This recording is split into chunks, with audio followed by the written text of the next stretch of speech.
Bincang Bersama. Hai Small Listeners, ketemu lagi dalam Bincang Bersama. Kali ini special guest kita cukup sering ya kilar-kilir di layar televisi. Siapa lagi kalau bukan sosok Selin Evangelista. Hai Selin. Hai Kakak Audrey, Gimana kabarnya? Baik, Alhamdulillah. Aduh, baik, Alhamdulillah.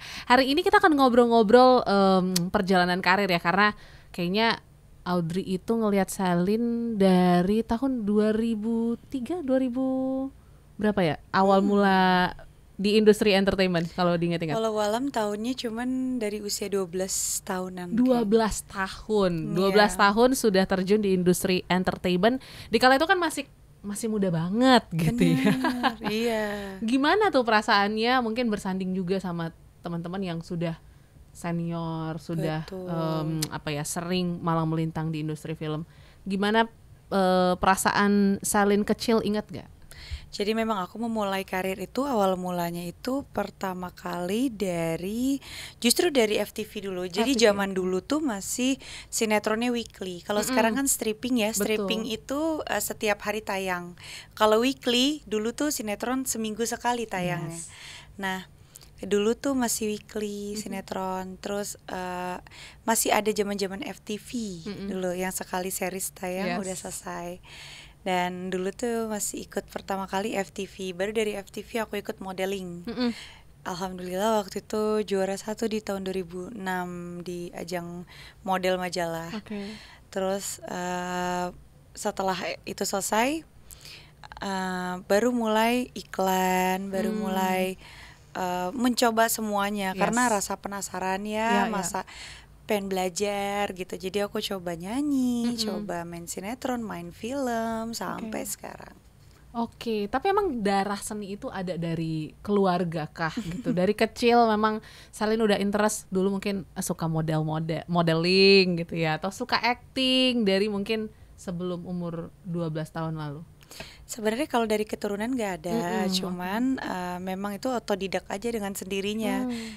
Kita bisa karena terbiasa jatuhnya ya. Jadi karena memang waktu itu diajakin, ditawarin, jadi ya udah dicoba dan kok langsung bisa, kok ternyata nggak sulit gitu diajarinnya waktu itu sama sutradaranya. Dan kebetulan ya pasti kalau buat satu dan lain hal kesalahan pasti ya aku buat juga gitu kan, namanya pembelajaran. Jadi banyak kesalahan dan itu dijadikan pembelajaran gitu di dalam karir aku. Dan pastinya bisa bertahan dengan titik ini gitu ya, dengan sudah banyak FTV, sinetron, film gitu ya. Ini jadi buah letih lelahnya Selin ya dari usia 12 tahun. Tapi apa sih sebenarnya yang bikin Selin itu tetap punya hati ya di industri film ataupun di industri FTV gitu? Apa yang bikin Selin tuh kecantol gitu di dunia acting? Seperti sekarang FTV udah enggak ya, terus sinetron juga sudah tidak. Beberapa kerjaan udah mulai disortir. Alhamdulillah banyak banget rezeki yang datang. Cuman memang kan sekarang dalam proses hijrah ini ada yang dipilah-pilih gitu. Bukannya mau sombong atau memilah-milih pekerjaan, namanya rezeki datang enggak, tapi ya berusaha untuk ikhtiar di jalan yang sesuai syariat aja gitu. Cuman kalau kerjaan yang memang sudah ada tanggung jawabnya, kontraknya sudah ada, ya kita selesaikan sesuai dengan kewajibannya. Dan pastinya untuk memilah-milih tadi kan memang butuh banyak pertimbangan gitu ya. Banyak pasti yang masuk ke Selin gitu ya, yang menawarkan gitu. Tapi apa sih sebenarnya yang menjadi value ataupun kriteria lah seorang Selin tuh memilih sebuah project gitu ya di tahun-tahun ini? Jadi dari sebelum aku hijrah juga, ya ampun, aku bukan bermaksud untuk meninggi, enggak. Cuman memang dari sebelum aku berhijrah juga aku punya pola pikir sendiri. Mungkin aku nggak ngerti gimana, cuman ini pikiran aku pribadi sendiri aja. Aku merasa kayak aku nggak mau terlalu banyak film gitu tadinya. Jadi aku rencananya memang aku cuma mau ambil 1 atau 2 film aja dalam 1 tahun, maksimal 2. jarang sekali. Paling aku ambil cuma 1 kali aja. Meskipun banyak, Yes, alhamdulillah banget memang rezeki dikasih Tuhan ya banyak. Tapi memang memilah-milih gitu. Mana dari semua pilihan yang ada nih kita ngambil yang mana ya kira-kira yang lebih menantang, yang menarik ceritanya, yang ceritanya tuh bagus. Ya meskipun sayanya juga jauh dari kata sempurna, cuman kan kalau itu suatu hal yang bagus kan bisa jadi pembelajaran buat saya juga gitu. Oke, jadi memang banyak kriteria ya, karena ya kita betul kayaknya semakin dewasa kita pengen kata cukup aja gitu dalam hidup gitu ya Selin. Iya, mungkin kalau teman-teman pekerja seni yang lain kan benar-benar dicari seni gitu kan. Nah, aku belum sampai di situ mungkin ilmunya. Oke. Dan juga kan kalau ngomongin tentang karir seorang Selin ya, kayaknya juga nggak lepas pernah nyanyi juga kan Selin ya. Insyaallah, iya. Nah, sekarang gimana nih? Tertarik nggak untuk balik ke dunia tarik suara? Banyak alhamdulillah banyak tawaran juga untuk masih tetap nyanyi, cuman kan karena sekarang lagi berusaha untuk belajar menutup, jadi ini masih proses belajar ya, belum sempurna, jadi masih mencoba gitu kan. Kalau bisa diusahakan ditutup terus, insyaallah mohon doanya. Tapi ya kita nggak ada yang tahu ya ke depannya, tapi aku mohon doanya supaya diistiqomahkan di dalam jalan yang benar ini. Jadi ya menurut aku dalam ikhtiar suatu perjalanan itu memang harus ada yang dikorbankan gitu, dan diusahakan yang baik, diikhtiarkan yang baik. Gak apa-apa kita berkorban dunia, tapi kita dapat ganjaran akhiratnya insyaallah. Amin. Dan juga kalau ngomongin tadi ya tentang film-film yang mungkin ataupun project-project yang menarik di mata Selin dan juga mungkin cocok ya, dirasa ada hal-hal baik, sepertinya kita juga wajib nih ngomongin project terbaru dan terdekat ya, dan yang Wingit Jumat Kliwon. Ini satu film horor di akhir tahun yang mungkin akan menarik, tapi sebelumnya boleh nggak sih diceritain dulu apa gambaran filmnya dan kenapa Selin kok tertarik nih untuk terlibat ya dalam proyek yang satu ini? Ya, jadi memang horor itu pertama lebih banyak disukai sama masyarakat kita ya. Karena kan kita terbiasa dengan cerita-cerita zaman kecil ya. Nanti gini biasanya suka ada masuk-masuk kayak gitu. Jadi kita terbiasa dengan cerita horor. Cuman jujur Danyang Wingit Jumat Kliwon ini memang ada sisi horornya, tapi kayak kita lebih mengedepankan tentang cerita-cerita mitos-mitos yang beredaran. Jadi kayak ya kita nggak ada yang tahu ya itu cerita benar atau enggak, cuman cerita dari masyarakat sekitar seperti itu. Jadi yang kita tonjolkan adalah bagaimana perjalanannya, bagaimana menurut cerita dan kesaksian dari masyarakat sekitar yang katanya ini adalah terinspirasi dari kisah nyata katanya. Jadi memang kita bangun itu, dan wayang ini sendiri memang budaya yang sekarang menjadi legenda di adat Jawa. Dan memang mau memajukan lagi wayang itu sendiri gitu, biar lebih banyak yang mengenal tentang wayang bagaimana. Jadi seperti itu. Cuman ada beberapa cerita-cerita mitos tentang wayang. Kenapa bukan wayang ini dianggap seram atau mistis ya? Jadi biar karena sebagian banyak orang kayak takut lihat wayang, takut gini kan. Jadi memang ada beberapa cerita mitos, jadi itu yang mau kita luruskan. Jadi memang di setiap budaya itu ada ceritanya, dan setiap cerita itu ada di dalam setiap legenda itu ada ceritanya gitu. Jadi ya mungkin setiap budaya adat itu punya ceritanya masing-masing, mitosnya masing-masing. Zaman dulu ada cerita begini, ada zaman dulu ada cerita gini. Nah mungkin kita membangkitkan cerita itu, ya semoga bisa diterima dengan baik maksud dan niat baik kita di dalam film itu. Oke, jadi itu ya yang mungkin menjadi landasan kenapa sih Selin akhirnya tertarik ya untuk ikut di project ini ya latar belakang budaya yang sangat kuat itu tadi ya, menjadi visi misi juga ya dari Selin untuk bisa disebarkan gitu ke masyarakat Indonesia. Cuma ngomongin tentang ada sensasi horor dan budaya ini juga cukup unik gitu ya, karena mungkin banyak hal yang Selin nggak tahu sebelumnya dan belajar banyak gitu dari film ini. Ada hal-hal baru nggak yang Selin temuin ketika memperdalam lagi dunia wayang gitu ya kan, bahkan juga akan menjadi sinden di filmnya ya. Iya betul. Gimana tuh ceritanya? Jadi memang hal-hal baru yang aku pelajarin itu ya memang salah satu yang membuat aku tertarik adalah karena aku di sini menjadi sinden.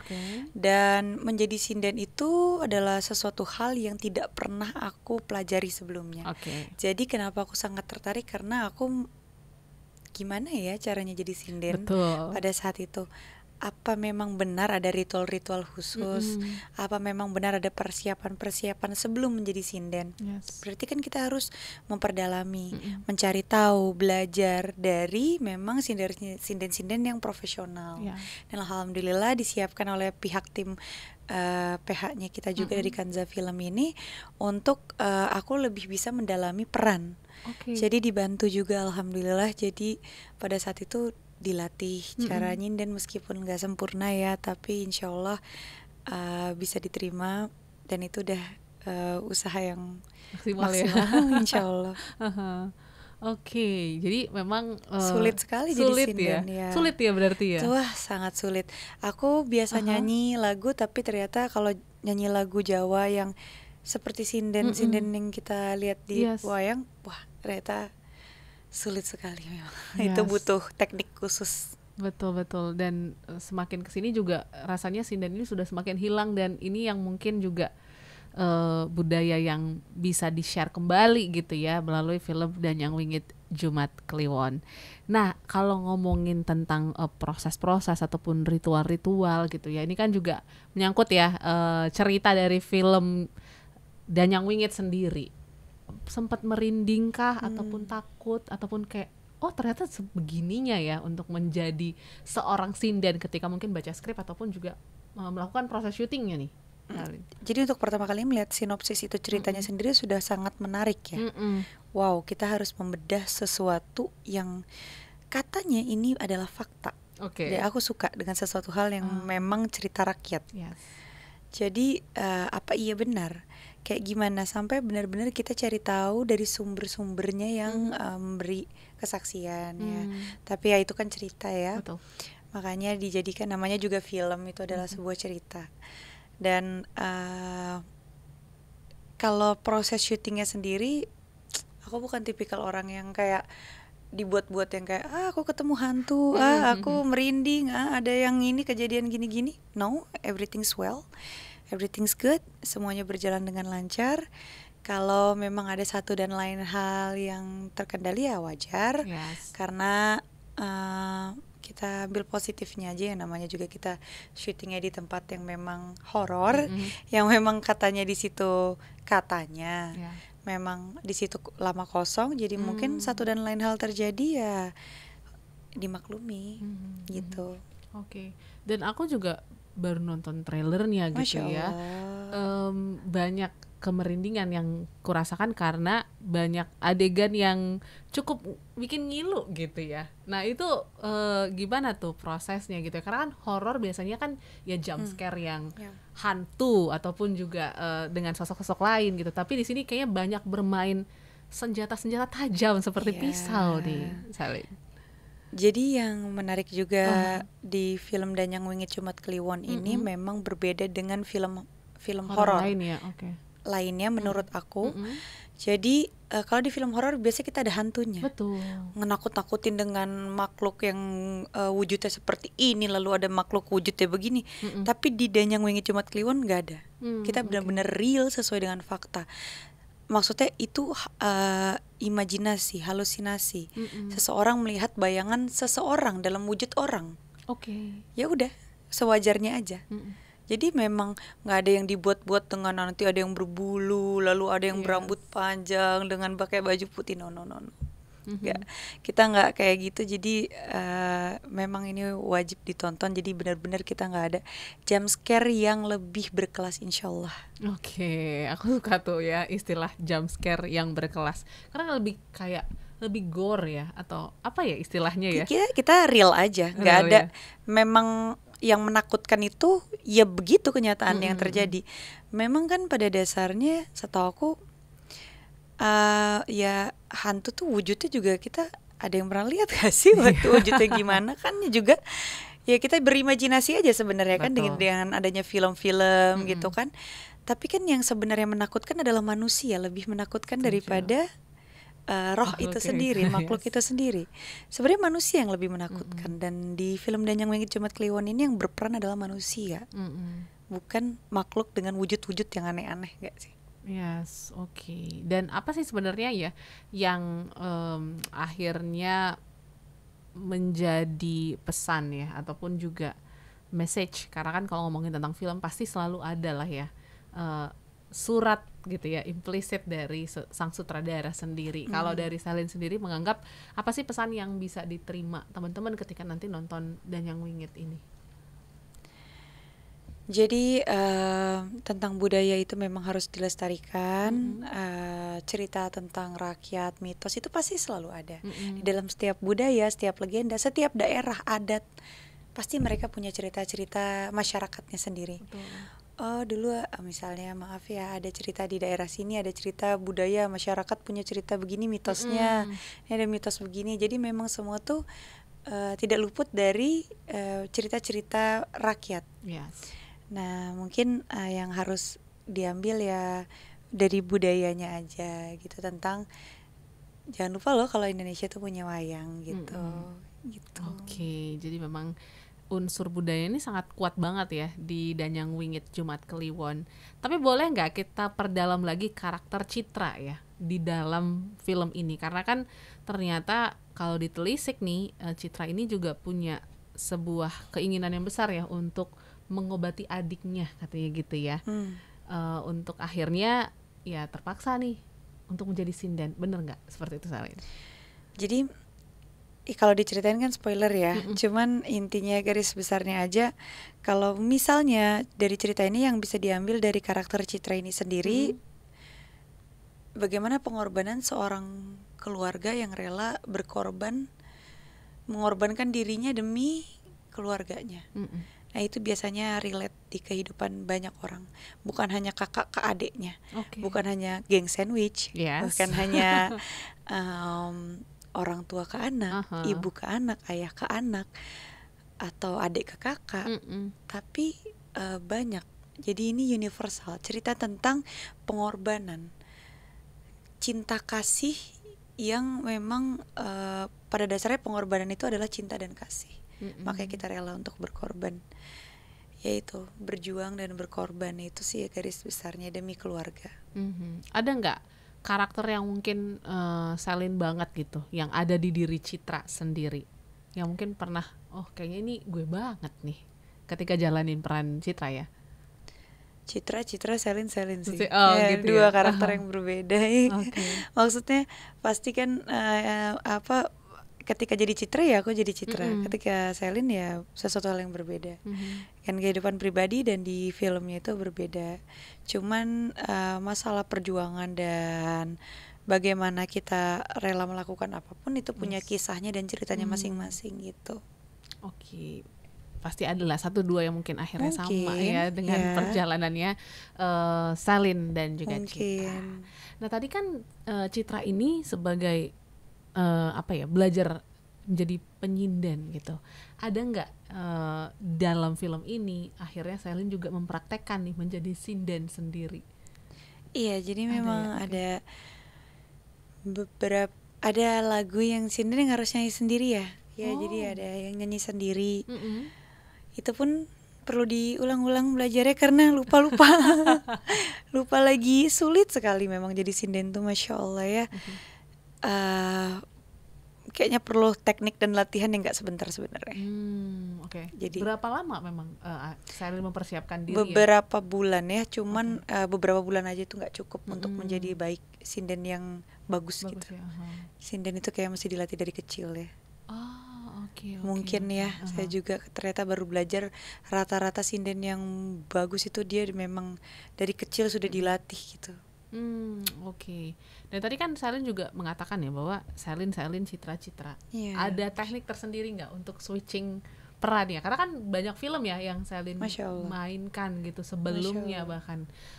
Seperti apa gitu supaya si karakter nggak kebawa pulang juga nih ke rumah gitu. Karena banyak juga kan case-case yang suka kebawa aja gitu ya. Betul. Sebenarnya kan kalau masalah peran atau kita bermain peran itu dalam setiap ya, bukan hanya di film aja, kita bermain peran di iklan, kita bermain peran sekarang lagi ngobrol juga kita bermain peran, kita bermain peran dalam sebuah sinetron juga bermain peran, dan alhamdulillah itu sudah dilewati dari usia 12 tahun. Jadi bisa karena terbiasa. Jadi ya sudah tahu cara membedakan dan memilah-milih. Jadi ketika action kita ada di role mode yang sesuai skenario. Ketika cut kita back kembali dan mempertahankan emosi. Ya mungkin bisa karena terbiasa, insyaallah. Yes, dan itu enggak 1-2 tahun ya, tapi ternyata berpuluh-puluh tahun ya Shelin. Mungkin ada yang lebih hebat lagi, bisa lebih cepat lagi. Mungkin kalau saya memang butuh waktu yang lebih lama. Tapi ada nggak sih role model dari mungkin zaman dulu gitu ya sampai dengan sekarang yang menjadi inspirasi ya dalam dunia acting, mungkin di industri dalam negeri ataupun di luar negeri deh, yang mungkin jadi wah ini kayaknya Shelin pengen banget deh jadi sosok yang seperti dia. Masya Allah banyak sekali ya, kalau dari luar dan dalam negeri banyak sekali. Cuman kita bicara yang di dalam negeri aja ya, sosok aktris aktor ya. Kayak semua orang pasti suka sekali dengan aktor tuh, misalnya Mas Dono Kasino Indro yang bisa terus konsisten bertahan. Maksudnya bukan pengen berkarakter seperti mereka ya, enggak, cuman maksudnya cara mereka mempertahankan karakternya, cara mereka memainkan karakternya, membuat kita yang nonton tuh terhanyut dengan bawaan mereka, meskipun itu sebenarnya kadang-kadang di luar dari skenario tapi kok lebih baik gitu. Dan gimana cara kita mengelola itu gitu. Dan mungkin itu yang sulit untuk dipelajari untuk bisa konsisten, disiplin dan lebih solid gitu, seperti Warkop DKI. Terus ada juga aku suka almarhumah Susana. Masya Allah sekali, bisa konsisten, bisa dalam setiap itunya bisa membawa kita yang nonton tuh terikut gitu, masuk ke dalam perannya, dunianya gitu. Sampai kalau kita lihat aslinya tuh kayak kita masih kebawa perannya gitu. Padahal beliau sudah ya asli peran-peran gitu. Mungkin kita yang jadi terbawa gitu. Jadi Masya Allah itu adalah teknik yang sangat luar biasa, dan ya didoain ya supaya bisa. Amin. Semoga Shelin bisa punya karakter yang sekuat itu gitu ya. Tapi kalau misalnya mau dibilang kayak Susana ataupun juga teman-teman dari Warkop DKI, kan mereka sangat identik dengan karakter masing-masing ya. Ada yang komedi banget, ada yang horor banget. Kalau Shelin pengennya dikenal sebagai Shelin yang seperti apa? Ya yang maksudnya dalam setiap karakter yang berbeda itu kan kita punya konsistensi dalam berkarakter ya. Kalau memang dari